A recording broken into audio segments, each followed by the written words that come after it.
ए तव्हां ॿुधो हूंदो मूमल राणो ए आहे न असांजे हितां मीरपुर माथेलो, उते उनजी मूमल जी माड़ी आ। माना हाणे ढेर लॻो पिया मिटीअ जो, उते का माड़ी हुई।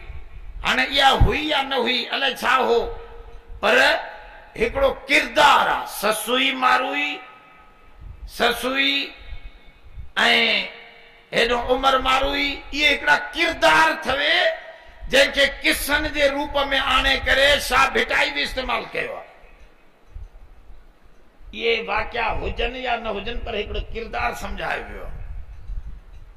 उमर मारुई में इहो किरदार सम्झायो वियो आहे त बाबा असलियत खे न भुला। असलियत पंहिंजी खे मारुई जीअं उमर जे पट पटीहड़नि खे न ॾिठो, चए त मां थर जी आहियां, मूंखे उहो पंहिंजे मारुअनि जी सिक लॻल आहे, मां ओॾहें पंहिंजे उन मारुअनि खे न विसारींदसि। हेठि वेही रही सेज ते न वेठी। इहा ॻाल्हि सम्झाई वई आहे त तूं बि पंहिंजी असलियत खे न विसार, वॾाई न कर। जेॾो बि वॾो माण्हू थी वियो आहे त उन मिटीअ मथां ठहियल ऐं उन किने कतरे मां ठहियल इन असलियत खे यादि रखण वारो माण्हू कामयाब आहे, उनजो नालो हमेशह हलंदो। ईअं ई मूमल राणे जो मसइलो आहे। मूमल हिकिड़ी माई हुई, चवनि था किसो आहे। उन हिकिड़ो वॾो कोट ठारायो, उन में रस्ता ईअं भूल भलिया, वरी उन में रिछ बलाऊं शींह कुत्ता छिता छॾे ॾिनई उन घेटिन में। पोइ चई त मासां जेको अची मिलंदो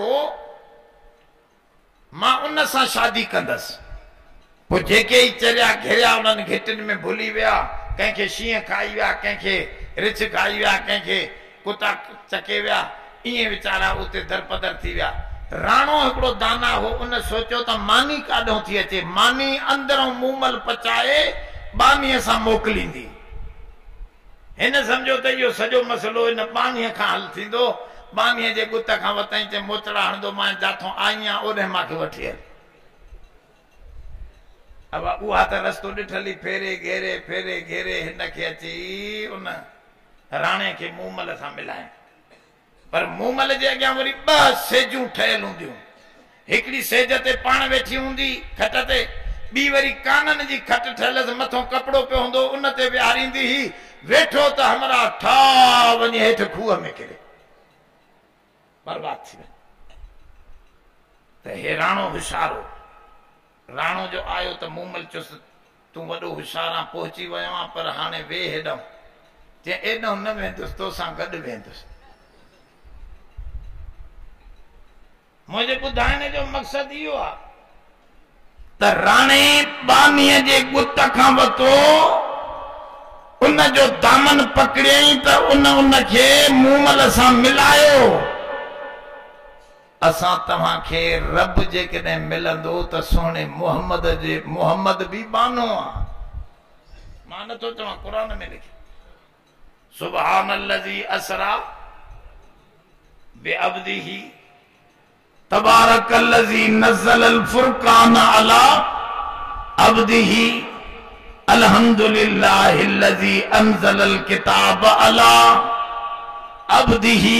जाते काथे ॾिसंदा क़ुरान शरीफ़ में त रब साईं तो फरमाए, मां इहो थो अर्ज़ु कयां जे मूमल राणे मूमल जी बानीअ खे बख विझी मूमल ताईं पहुतो, सेज ते पहुची वियो। ईअं तव्हां सुहिणे मुहम्मद रब जे असली बाने जे दामन खे वठंदो। इहो ई रस्तो आहे। इन करे जुनेद बगदादी रहमतुल्लाह अलैह फरमायो, अतरीक़ मसदूदुन इल्ला तरीक़ रसूलिल्लाह। सब रस्ता रब मिलण जा बंद थी विया आहिनि। हाणे न मूसा अलैहिस्सलाम जे ज़रिए रब मिलंदो हुए, न ईसा अलैहिस्सलाम जे ज़रिए, न नूह ऐं न इब्राहिम जे ज़रिए। हाणे ज़मानो आहे रसूलुल्लाह जो। इन करे रब मिलण जो हिकिड़ो ई रस्तो आहे, मुहम्मद जे कढ लॻो त रब मिलंदो। इन करे दोस्तों इत्तबा जो जिक्र कुरान शरीफ में आ। इत्तबा जी माना है कढ़ लगन रंग में रंग। अतीय जी माना है हुकुम मञा, रसूल जा हुकुम भी मञो, उन जे कढ़ भी लगो। इन करे हुजूर जन जगह जगह फरमायो सल्लू कमा रअयतुमूनी उसल्ली। फरमाओ जी मां नमाज पढ़ा थो तीअं तव्हां भी ईअं ही नमाज पढ़ो। पर हिते हिकिड़ो लफ्ज़ समझण जो, इन हदीस में हिकिड़ो लफ्ज़ समझण जो, वो केड़ो?